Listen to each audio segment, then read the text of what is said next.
เชียวแสดงบังไฟเขานี่โอ้ลำต่อไปดิแม่ถอยมาเลยให้เสียวเลยเฮ็ดเกี่ยวชิมัดแล้วนี่นะ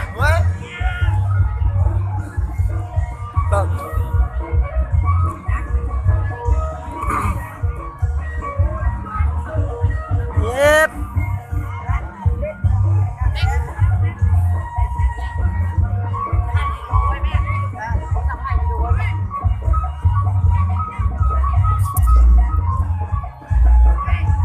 เบิ่งก็จะฝัดบังไฟมืด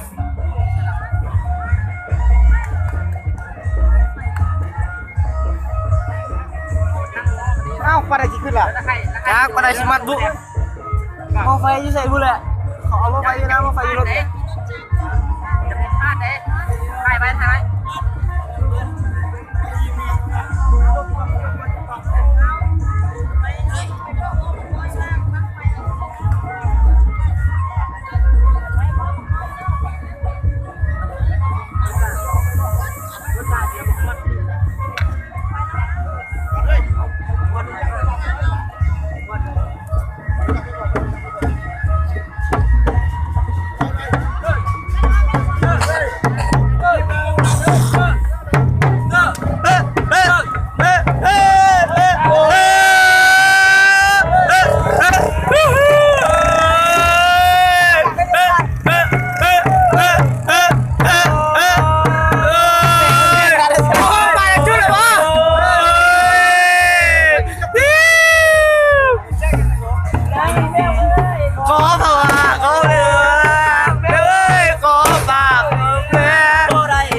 ดินอีสานเดือดร้อน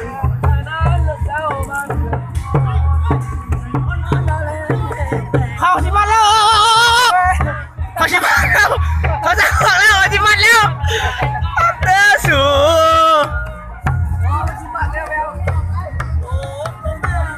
ตกลงมา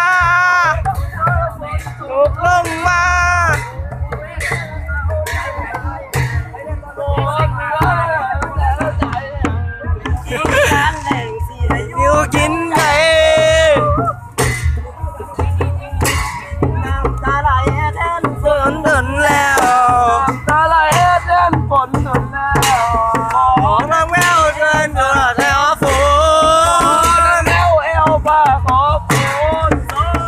คนขึ้นบ้านเดียวก็จดเลยมั้งบางนอนจุดเลยมั้งจุดนี้จงไม่อย่างเว้ยเดือดเฮ็ด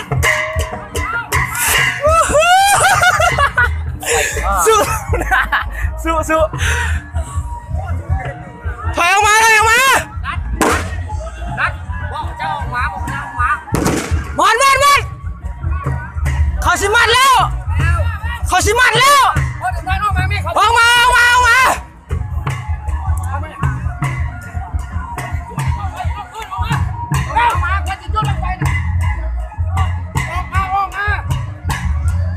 จะไปจุดกระเจ้ามัดเอาสิว่าเลยนะกระเจ้าใส่ไฟมันโม่แล้วกระเจ้าจุดไฟนะเขามัดเท่านึงแล้วใส่ไฟมันเขาไม่เชื่อใส่ไฟมันพลาดกระเจ้ามัดอยู่บนนั้นใส่แต่สูงเขามัดอะไรเขาไม่รู้เลยนะดับขนาดกูบอก